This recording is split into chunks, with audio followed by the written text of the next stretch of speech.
We have such a great film for you guys. It's called The Year of the Catfish. This is a bizarre film, and the coolest thing about it is the post-production. Well, I don't want to say that's the coolest thing, but it's cool because it's so layered. So much time and effort went into that. It's just a really unique film. And by the way, Gary Fisher, the writer, director, and actor in this incredible film, he's going to be speaking with us afterwards. So stick around. I totally want to hear what you guys think in the comments. Happy watching.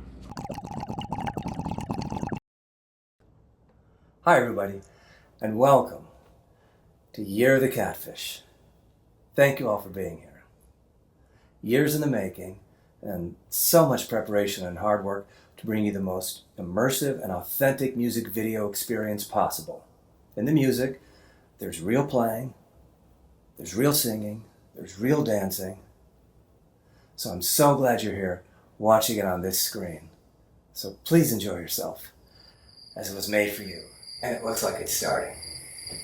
Welcome to the show, the man behind the man behind the man. Who do you think you are? Oh, wait for me, mates.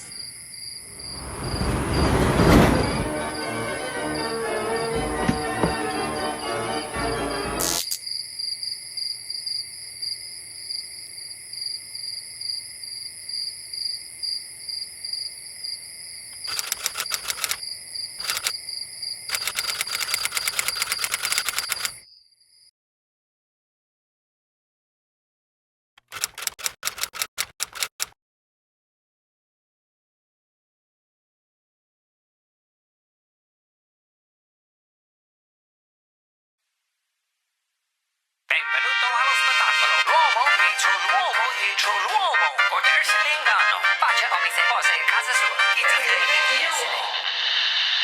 Each and every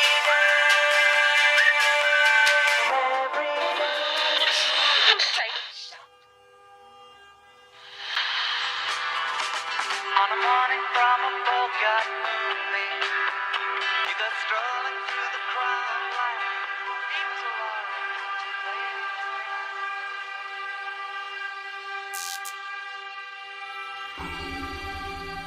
In a way, it's like a Bogart movie. In a country where they turn back time, you go strolling through the park like a glory, contemplating a crime.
awesome. We have Gary here, the writer, director, the actor. Gary, your film has so many layers to it. It's such a bizarre, awesome film. Before we even get into the script, I just have to really just do a little bit of like a deep dive into how did you do that with all these layers? It must have taken you so long to accomplish that. Yeah, of course. Yeah, it was very time consuming. I mean, in terms of that, you know, the very first thing is just to kind of mathematically and geometrically figure out what's going to come in when, where, what's going to be with what, whatever. And so I have like pages and pages of where I just have equations written out that it's going to be this percentage here, that kind of thing. And then things are constantly moving. So you're doing that. So it was just being really deliberate, and trusting, you know, the numbers but the actual editing, this was my first film, and I was stupid enough just to be shooting all this stuff without a green screen, because I had one of the things I learned in Final Cut was that you can shape mask things, and what that means is you've got to apply like 1,000,000 dots to every little scene and then change it 30 times a second. Oh. So it was a matter of doing the conceptual stuff along with just the pure heavy lifting kind of thing. That must have taken so long to do, because you have to be very precise, right? I mean, yeah. So, I mean, you have to blow it up to like 200-300 times and make sure you're not whatever and that kind of thing. But you get better at it, and you also learn things about, you know, making it a little fuzzy around the edges, or just different kind of things to where you can get away with things like that. But hopefully I'll never have to talk about that again, because you know, now if I do need something with green screen, I use green screen. Even the scenes without like with the Fabulous Showmen scenes, I shot those in front of the boathouse in Prospect Park. I saw that. And those were the only scenes I had to have I had my girlfriend shoot, because I couldn't, you know, set the camera up. Yeah. And even that, you know, the boathouse was looking kind of raggedy. There were some bars and stuff. Even that I had to use plenty of shape masking around, you know, to make it look presentable when I was standing in front of some crappy looking things. I obviously live in Brooklyn too, and I've shot at the boathouse. I've shot at Prospect Park multiple times. How was it for you to shoot there? Did you have like a lot of onlookers like checking you out? I'd been there doing reconnaissance, you know, a week before, kind of checking it out, looking at figuring out what would look best. And there's always people there. The day we went, it was a beautiful day. There was not a soul there. How long did it take you for you to actually shoot this short film? Besides, you know, forget about editing for a second, like just production. Right. Well, that's kind of a difficult question to exactly pin down, because I would shoot some, edit it, shoot some more, edit, shoot some more. So I didn't shoot it all, and indeed I had to wait. You know, like for example, the Showman's outfit, I found this place in China, the one place, you know, where I could find an outfit like that, and then I paid a girl to pimp it out, you know, but I give them my measurements and everything, and they said it'll be a few months. I go, oh, geez. And but it came back, and strangely, it fit perfectly. But so meanwhile, I had to wait. So I would just do some other scenes, edit, you know, do those, edit. And then there was like, I knew at the end, I had to learn some of Prince's dance moves, some of the audience stuff, and I don't dance at all. So I spent weeks and weeks just dancing like all day long. And so meanwhile, I'd be editing into the stuff before. So there was stuff where you had to wait for the next process kind of thing. But the shooting just took a long time, because that's the part as arduous as editing is the part that I hate the most is actually acting. Like I'll do like 50 takes of some little scene, just because I still like self-conscious kind of thing. Oh, I thought it was so great with that little boy with the freckles. So you play pretty much every character in every character, and just luckily when I got to play Wendy and Lisa from the Revolution, the lady guitar player. You know, I was doing my own hideous makeup, trying to make it look good. You know, like, but then some girl moved into the building. We met, and she goes, "Oh, I'd love to do your makeup for that." So she did the Wendy makeup, and so it really did look like to me like a girl, like a different person. It's so like when you open it up and you're talking to the camera, I love your expression. It's so funny. How did, like, as a director, I know you were directing yourself, but like, what was the direction for that character to open it up? Because okay, the reason I did that, because the film is, there's all these, the whole film is full of, if you know the expression catfish, where you kind of fool someone. Yeah. And so the beginning was, are you old enough to remember a film, Top Gun 2, with Tom Cruise? Yeah. From about 2 years ago. Anyway, I saw it at the Moving Pictures Theater, and I was quite charmed when Tom Cruise comes out and said, "Hi, everybody, and welcome to Top Gun 2. Yes. Years in the make." So what I did is I spent, days, and I got his exact expressions, exact, movements, the exact things, and I just changed G-forces to like dancing and the whole thing, but otherwise it was word for word. Yeah, I didn't spot that, but I just loved your delivery. It like you're like so caring, and like there's like a cheesiness to it that's like, it just, you taste it. It's great. Yeah, and that was Tom Cruise, because he goes, "And welcome to you." He does all those things. So yeah, I'll do it. Yes. But to my great disappointment, I guess, because I know probably almost 50% of the moviegoers saw that. It was the biggest movie, but for some reason, of all things, nobody remembered that. I don't think they need to. I mean, I think it's so funny. I think it's something that's very cool to learn now that I've heard you say it. But I mean, I was so engaged. I mean, there's just something in your expression, and it's so fitting for the level of cheese that you created, and it's so consistent.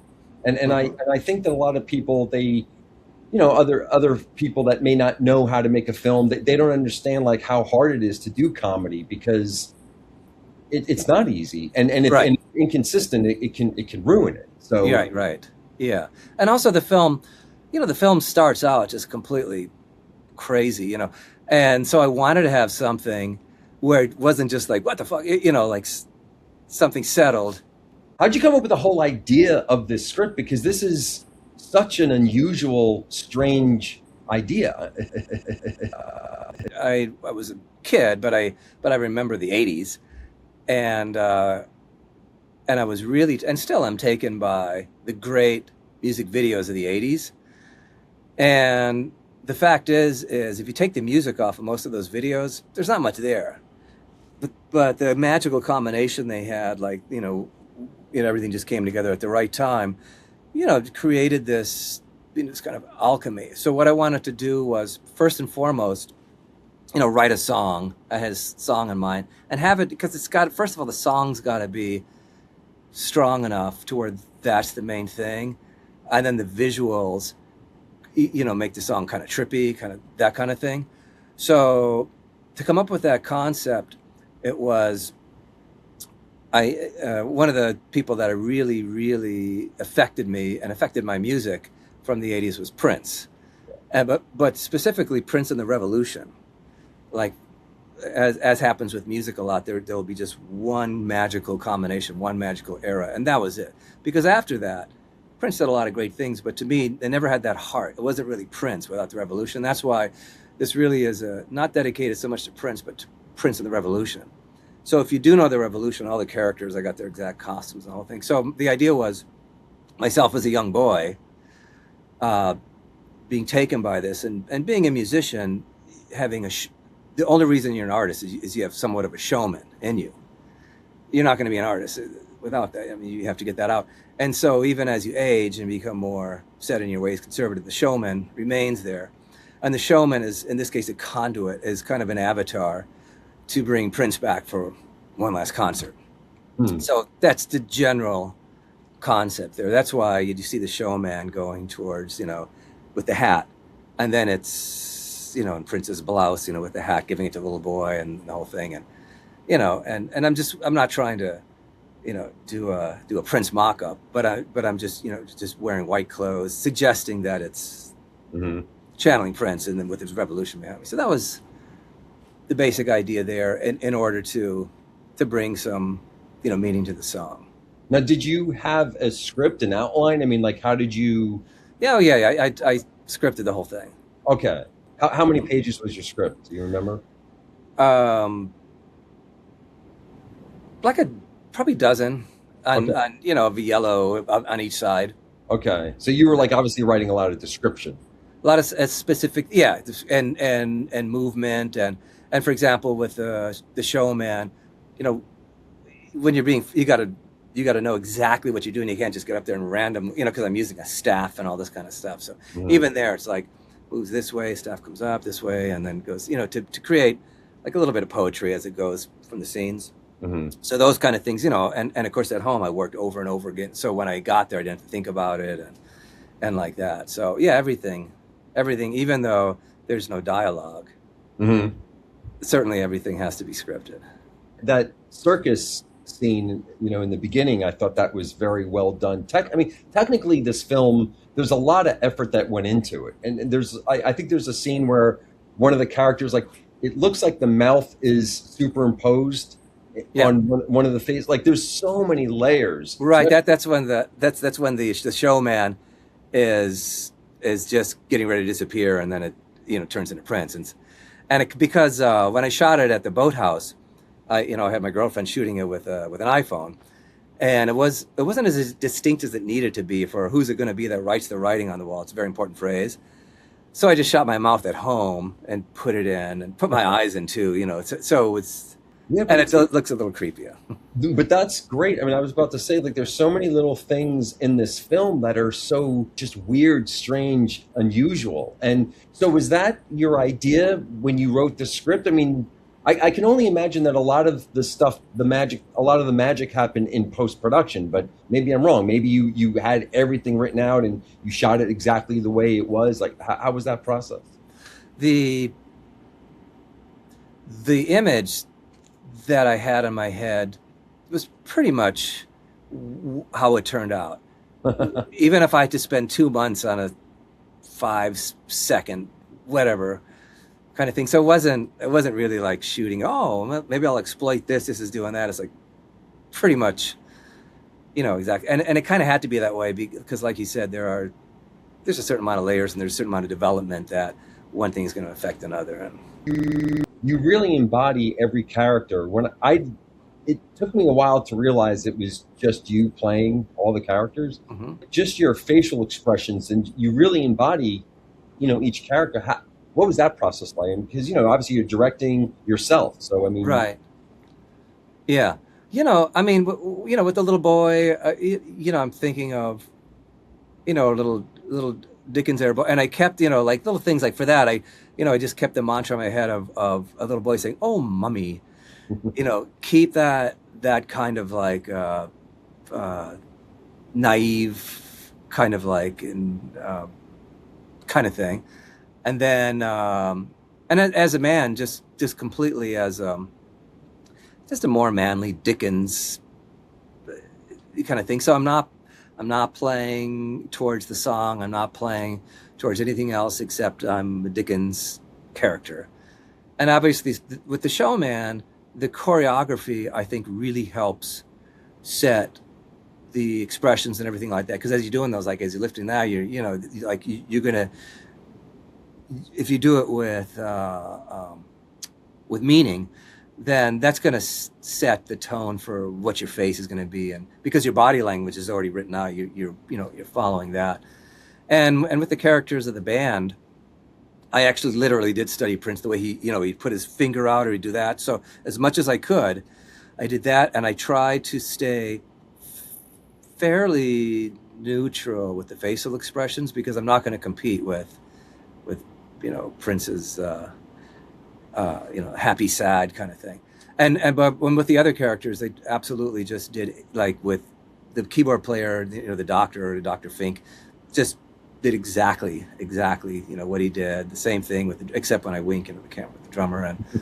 And with, Wendy has this kind of petulant all the time. So Now, when you showed this to people, or when maybe you were at certain festivals or whatever, or you shared it online, what are some of the reactions that you get from this? Like, what's the most common thing that you hear from people after they see it?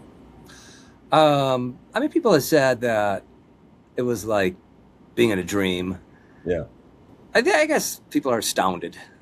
I guess it's something different that, totally different. yeah, that they're not used to. Like a typical comment would be that it just keeps coming at you, that kind of thing. Hmm. Yeah, it's so dreamy. It's for the festival.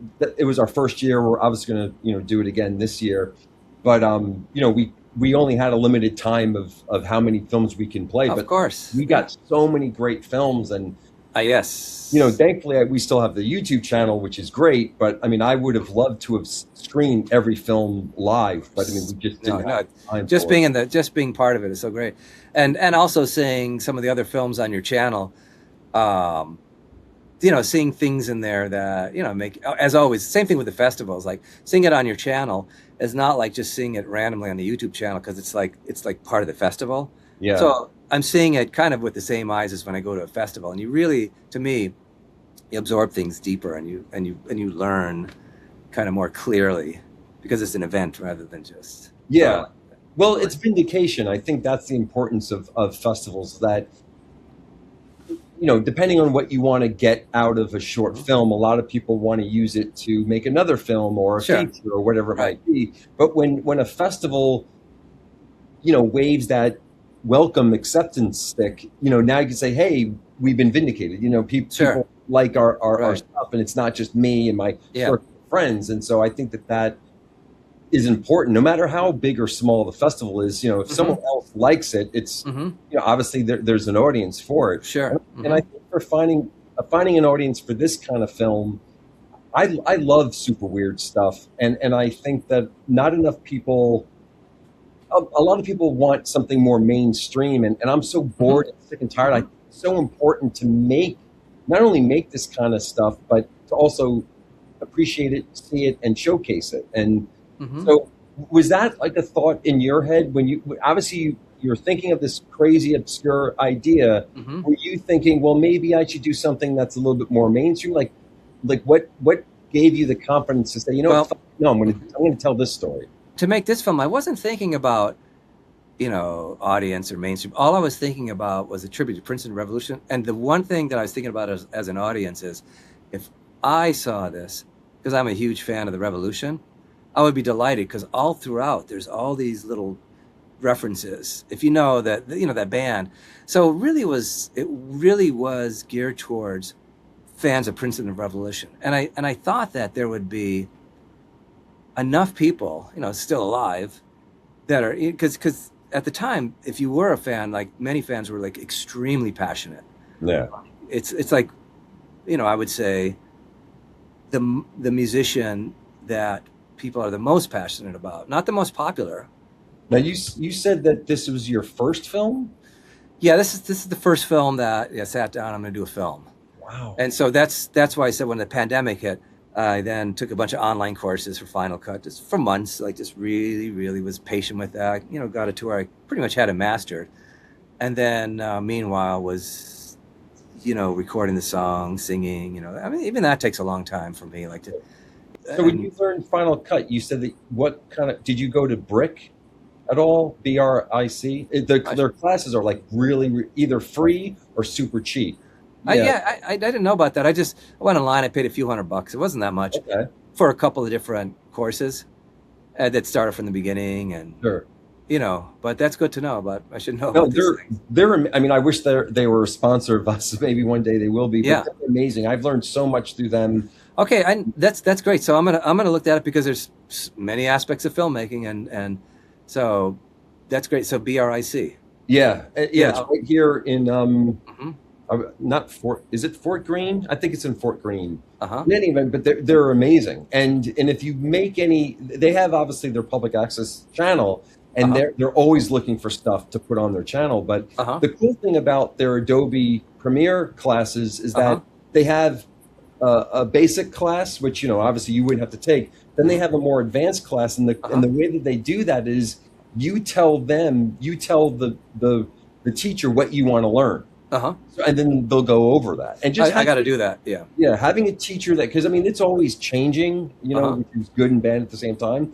I mean, when I say it's changing, I'm talking about the application, the actual Adobe Premiere. It's always like, when they did the update from, I forget what year it was, the whole dashboard changed. And my friend who was getting into editing, I'm like, oh man, if you're used to the old version, there's a major learning curve to whatever version we are in now. And but having a teacher at Brick, being able to ask questions, I think it's so valuable, because it's just, you have to kind of try. There's always like little things that happen, from importing to exporting to different weird settings.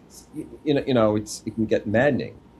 There's going to be an endless amount of little details that I take a course like that, like kind of advanced, whatever like that, where it's like, what? Like I sometimes I'm a little bad about actually educating myself once I get to the level of being able to work with it. But every time I do, it's like it's so worth it. Yeah, I mean, because you really bit off a major chunk for this to be your first film, right? So it's so heavy in terms of the labor that was involved. But you said you're a musician, so you're in the world of the arts. Yeah, and also, for years and years and years and years, record on Pro Tools and things like that. So bringing the tech stuff into the movie thing is different than if I'd never done that. Because there's a lot of crossover between like doing sophisticated programs for recording music and for recording film. There's a lot of the same mindset too. Because with recording music, you're also doing, like, if you're doing, especially when I play all the instruments and sing and stuff. So you're doing constantly layers and this and checking. It's like, okay, well, this is too much mid range with that. I have to take that with this kind of thing, and there's a certain amount of that in a movie too, especially if it's if it's not just a straight narrative, whatever. If there's a lot, going on, if there's a lot of crazy stuff. So. What camera did you use for this? And I just use my iPhone. Great, I love it. I think that's so great. You don't need to rent out some crazy camera to be creative. So, what was the most difficult part of this film? As I said before we were recording, as difficult as every part was, from getting the costumes and making some costumes, singing for weeks on end to get my falsetto up, that kind of thing. The dancing was just, I would put Vaseline on my heels, and I got this board, and I, to get the spins and stuff over and over, But, oh, wow. But the most difficult for me, and the part that was just like pulling teeth, was the acting.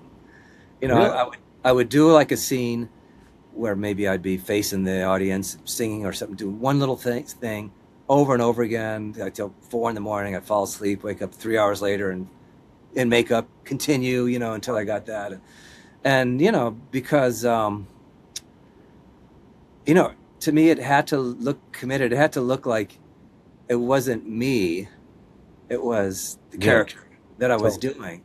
And so I'd know, if I was, if I felt that I didn't know what I was doing, then, okay, that's probably an okay take, but if it was deliberate, so it's just, for me. So and also, it's been a crazy ordeal to log all those takes. Yeah.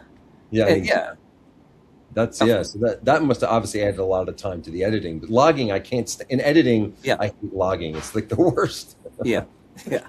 Because all you see is like mistakes or things that you're not going to use, and so you get it in your head like, oh my god, what the hell did I just do? And you said yourself when you finished shooting, you kind of crashed a little bit. You felt not so. No, I mean after I finished the film, after the film was all finished. Oh, after the film was done. After the film was finished. Oh. After about 5 days, it just felt like, even though I was doing gigs, they were very busy and stuff, it just felt like I was just wasting my life. It's like, geez, and so that's why I got depressed. So that's why I started another film right away. I think with a lot of filmmakers, me included, once I shoot a film, I'm going through all the logging, I always get depressed. I always think, oh my God, what the hell did I just do? Of course. But you're saying Same. that after the fact, when you made your film, I think When it was all done.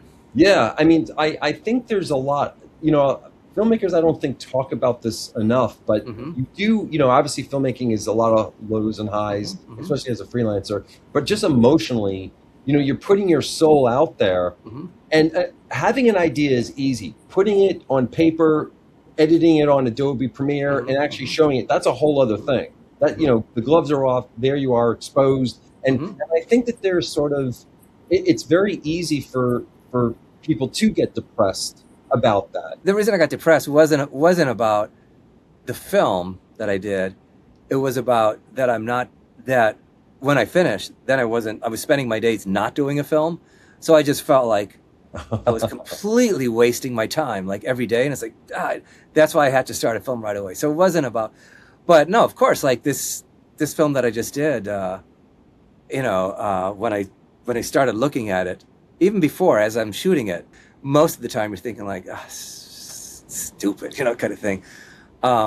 So, I guess the only advice is you have to keep looking at your initial vision. You thought it was good or you wouldn't have done it. My two passions are cannabis and weird films, horror, psychological thrillers, dark comedies.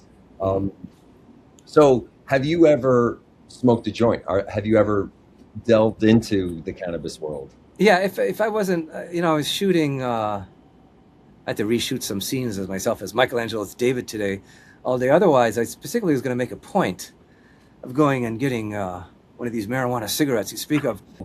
Because this is the place to do. But yeah, occasionally, and with Year of the Catfish, when I would have a scene, the blocking and the stuff I'd be writing it, whatever like that, I would get it just like I wanted, and then I would make sure, to spend a night, taking gummies or that kind of thing, like, and then just taking what's already there and naturally going with it, and it's always worked.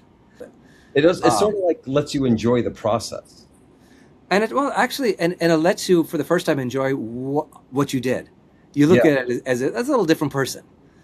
Yeah, no, I think weed is a great companion when you're being creative, and I use it quite a bit when I'm writing. It just kind of turns off all the noise, and I can focus on what I'm doing, and I can really dive in and enjoy it because I'm not overly thinking, oh, I got to do this or these peripheral kind of things that are bothering me. I can just be focused and enjoy the deep dive into that. Yeah. And so I think that's obviously very important process. And also I think that you obviously have a healthy mindset too, of knowing that you are valid in doing this, that this is good use of your time and you're bringing something. And so as you smoke weed, you don't get these doubts, that can somewhat happen if you're not completely assured of yourself and committed. We have such talented filmmakers that submitted to the Weird Short Films Festival, and this is one of them.